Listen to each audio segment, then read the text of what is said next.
Well, the Browns back at practice today, but that practice was cut short because at the end of practice, Mary Kay, there was a period that got a little too physical for Todd Monken's liking. It started with Shador Sanders getting contact from a defender, and as we know, you don't touch the quarterback in practice. The defensive lineman, you saw him kind of put his hands on his helmet. He knew what he had done after he touched Shador Sanders. Quinshon Judkins took a hit from Aiden Huntington, and then Jared Verse actually ripped Quinshon Judkins' guardian cap off. And at that point, Todd Monken pulled everyone together, had a talk with them, and then practice was over probably 15, 20 minutes early. So what was sort of an uneventful day turned eventful very quickly.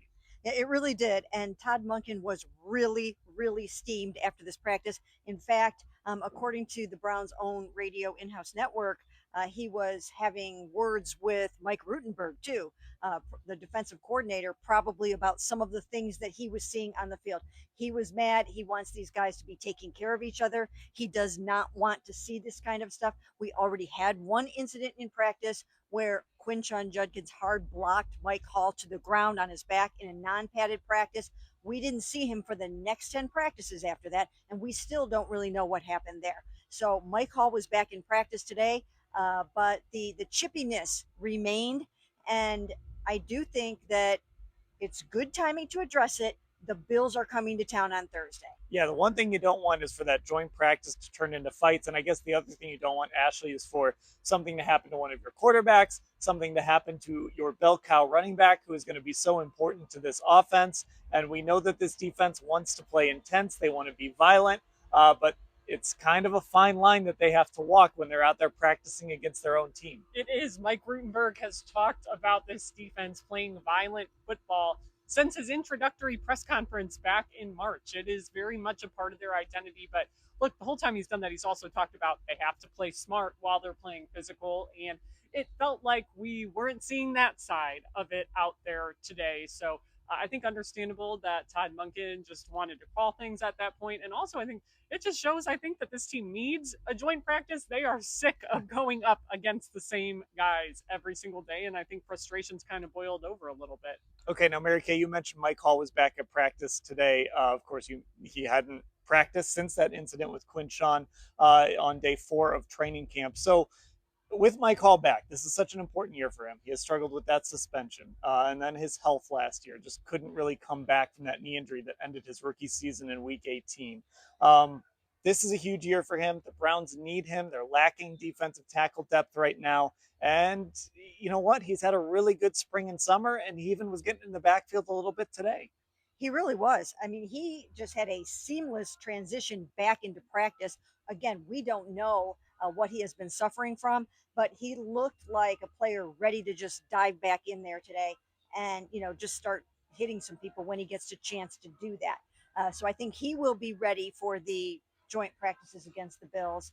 And again, it was good to see him back out there because it's been a little bit of a mystery, but still, it coincided with some uncomfortable feelings at practice. Yeah, and Ashley, just with this idea of what Mike Hall maybe can be, what he hasn't been in early parts of his career for various reasons, they really need him to develop this year and really need him to grow into the player that made them want to take him in the second round a few years ago. They do. And I mean, as of right now, he's going to have a chance. That D tackle room is one of the rooms that has been the most beat up in this training camp in the preseason. And going into that first game against the Bears, only 2 of their top 6 guys on that depth chart were healthy in Mason Graham and Aiden Huntington. So Mike Hall certainly will be welcome back. He'll have a chance, but I think he's going to have to show that he can get after quarterbacks, because I think that's why they always liked him. They thought he was sort of that DNA fit coming out of Ohio State, that he'd be able to rush the passers. Okay, now there's probably one guy you're wondering about, and that is Taylen Green. If you've been following that quarterback tracker on Twitter, you've probably noticed he has not gotten very many,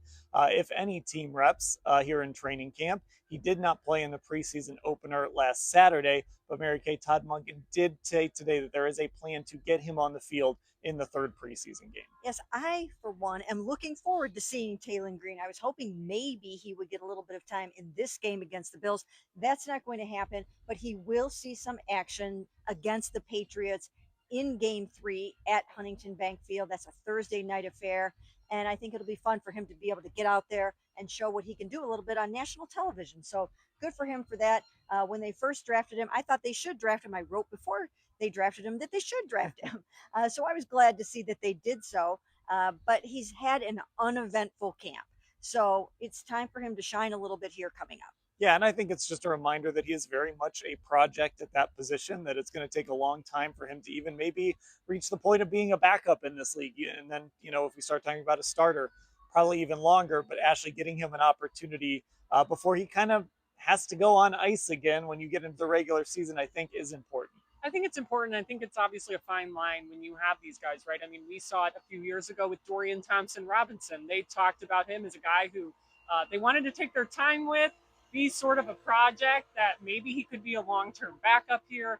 And they liked him, but then he had a strong preseason, and it was almost like they threw him in much too quickly. And then he was playing regular season games just because he had a strong preseason showing. So I actually think it's better sometimes with these guys that are going to be projects to let them be projects. Take your time with them. All right, we will have full coverage of everything that happened here today, except for I don't know if you can hear the music in the background, but just know if you can't, there's like this house music playing in the background. We don't know what's going on there, but we'll cover everything else that happened here at cleveland.com/Browns.